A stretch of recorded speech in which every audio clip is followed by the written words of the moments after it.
For as simple and a carefree product as it is, it's actually kind of tough to shop for a hammock. I'm Mac with DFOhome.com, and I'm hoping I can shed some light on how to determine the best hammock for you. The bottom line is, it's all about the amount of rope that it takes to make the thing. It's made out of rope. The more rope used, the more it costs the manufacturer to produce the hammock.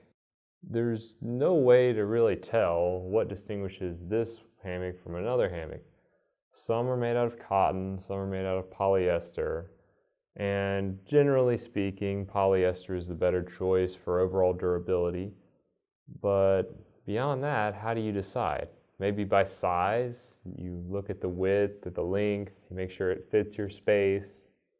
You want it to fit you and one other person. You want it to be able to fit 3 people, so you get a wider hammock.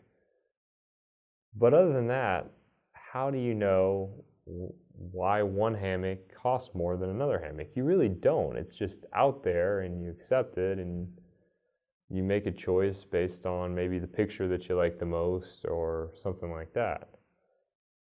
But there is a way to understand how the prices differ and the quality differs when it comes to particularly rope hammocks. And it has everything to do with rope. A hammock is woven from a certain amount of rope, and the best hammocks, over 1,000 feet of rope is used to produce a single product. Now, when it comes time to create a cheaper version of a favorite hammock, a manufacturer's first instinct is going to be to reduce the amount of rope that it takes to produce the hammock. Because if you look at a hammock from a sort of an engineering perspective, certain components are required in order for it to work, right? You have to have chain on either side. You've got to have a ring knot on either end to attach to the chain. You've got to have 2 spreader bars. Now, what they're made out of may vary. You may go with a cheaper variety of wood to save on your costs, and then that affects the durability for the consumer. You may opt not to stain the wood or protect it with any kind of all-weather varnish. That can again hurt the customer but save you money, allow you to put out a cheaper hammock. But the real I would say most popular way to reduce the cost of producing a hammock and thus to make a cheaper hammock is to simply reduce the amount of rope, the total length of rope required to produce a single hammock. And as you can imagine, over time, this could save manufacturers a lot of money. And so sure enough, this is what happens a lot of the time. The amount of rope used in a hammock is reduced through little tricks. And I'm going to share with you some of the tricks that are used today to help inform you as a customer so you can be a little bit smarter next time you're in the market for a hammock, and perhaps make sure that you find one that is up to standard, is not pretending to be something that it's not. Because I'm going to be honest with you, I could show you a picture of a hammock that was made with 800 feet of rope and one that was made with 900 or 1,000 feet of rope, and you probably wouldn't be able to make a judgment call between the two. You'd think they looked pretty much exactly the same. If I showed them in a nice yard, kids playing, grass is green, they're both going to look great. But only one of them is going to really feel great.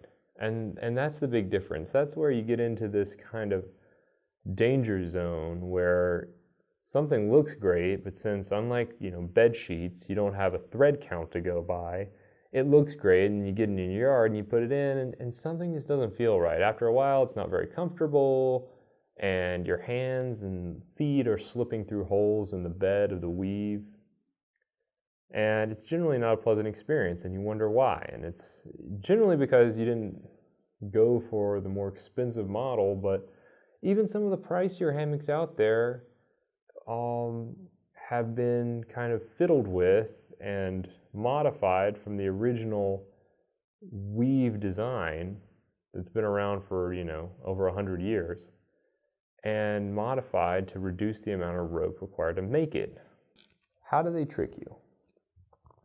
The weave is basically the same. There are just fewer loops in the weave. And the way that they do that is by, if you look at a hammock spreader bar, there's holes in it, right? So there's the bed of the hammock where you actually lay down. And then at either end, there's a series of knots. And then after those series of knots, which I'll talk about more later, there's a wooden bar that kind of gives the hammock its rectangular shape. And in that bar are several holes that ropes pass through, meeting together in a ring knot, which is attached to a ring and a metal chain from which you can hang one side of your hammock. Counting the holes in the spreader bar, interestingly enough, is a major tell as to the quality of the weave of your hammock. That's right, counting the holes. Now look, I'm not suggesting that you go online to your favorite website, whatever. I recommend DFOhome.com, but whichever you like, and start going through product pictures and counting the holes. But if you're really trying to get the best bang for your buck, you ought to at least call and ask about the product you're interested in and ask them how many spreader bar holes are used in this hammock.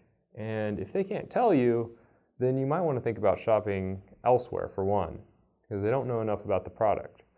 Because to regular Joe, this doesn't seem like a big deal, but to people in the business, this is a very big deal. And there's a certain standard of quality that ought to be followed for a thick, comfortable bed weave and an adequate amount of hammock spreader bar holes.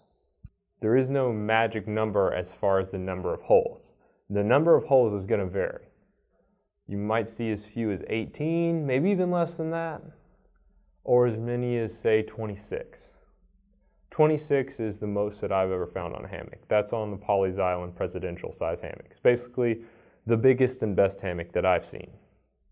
And it's really wide. It's 65 inches wide. 65 inches wide with 26 spreader bar holes. Now, I know there's some numbers being thrown around here. I'm going to stay with two numbers that are really important to decide whether or not you're going to have a quality weave on a hammock. And that's just knowing how many spreader bar holes there are on either side and knowing how wide the hammock is. If you know those two things, you can determine if the weave is going to be comfortable. You don't have to see a hammock in person. You don't have to lay down in it and try it out.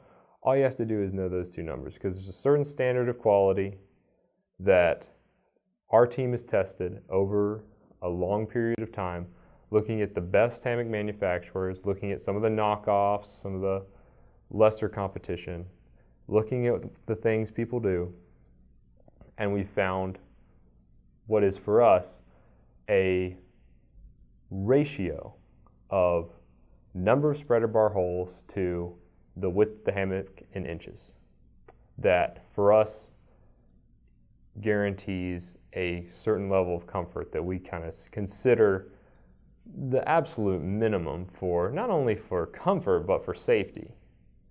So what that is going to be is for every 2.5 inches of hammock width, you need to have one spreader bar hole.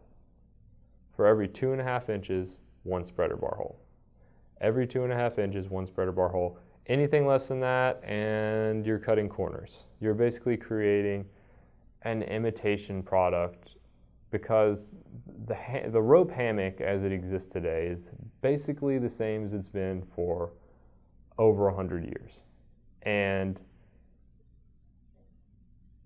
it's really a simple process, but it can be deceptively simple. Because when you look at the weave of a hammock, they all look the same, but they are not all the same. And the difference all too often becomes the discrepancy in the spreader bar holes, and also one other difference. I'm going to explain that now. So let's say you found a hammock and you call customer service hotline, you ask them about it, because I promise you the number of spreader bars will not be, or spreader bar holes will not be in your product specs.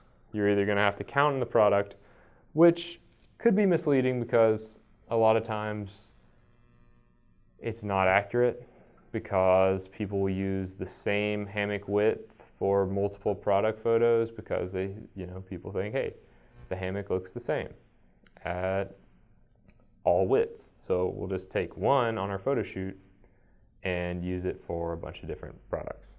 So don't go by photos. It'll hurt your eyes trying to count and keep track anyway. Call and ask.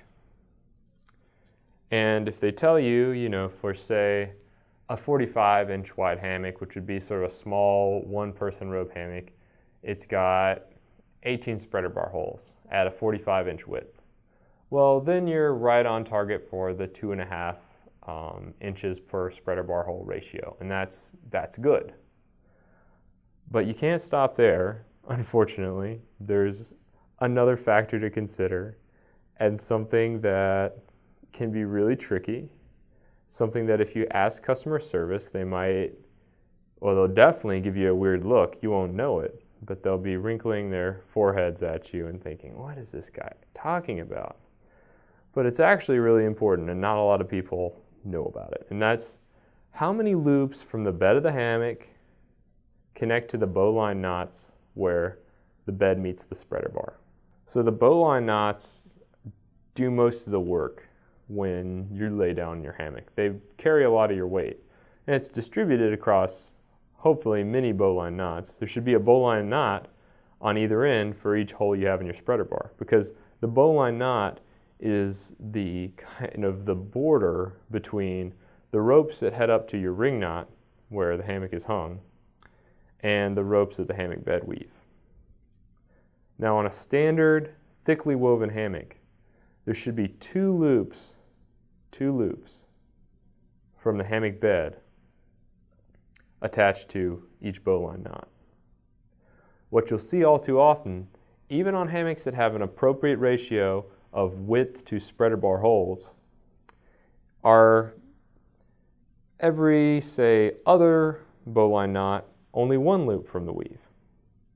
Or maybe two loops in one bowline knot, and then one, and then one, and then two, and then one, and then one, and then two. A pattern like that basically means there's fewer total rope lengths in the weave of your hammock. And it's a very common way to cut corners. We've seen hammocks that only have one loop in every single bowline knot. And if you looked at a product spec sheet, even the ones on our site, for the two hammocks, the width would be the same, the length would be the same. Measurement-wise, they're exactly the same. But I promise you, if you laid down in one and then laid down in the other, you could tell me which one was the inferior product. Bottom line, call and ask when in doubt. Get some details. Show them you know what you're talking about.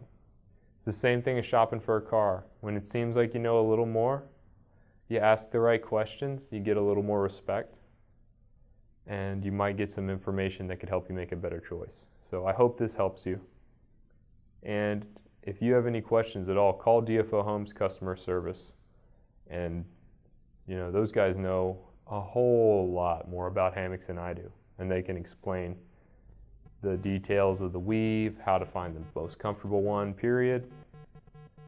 Make some recommendations for you. And answer any other questions you may have about hammocks, because I'm sure you might have others. Let me know in the comments if you have any other questions, and I'll try to answer them as best I can. I don't know everything, but I rub shoulders with a lot of folks that eat, sleep, and breathe hammocks, so I can try to pass their knowledge along to you if you have any specific questions. Thanks.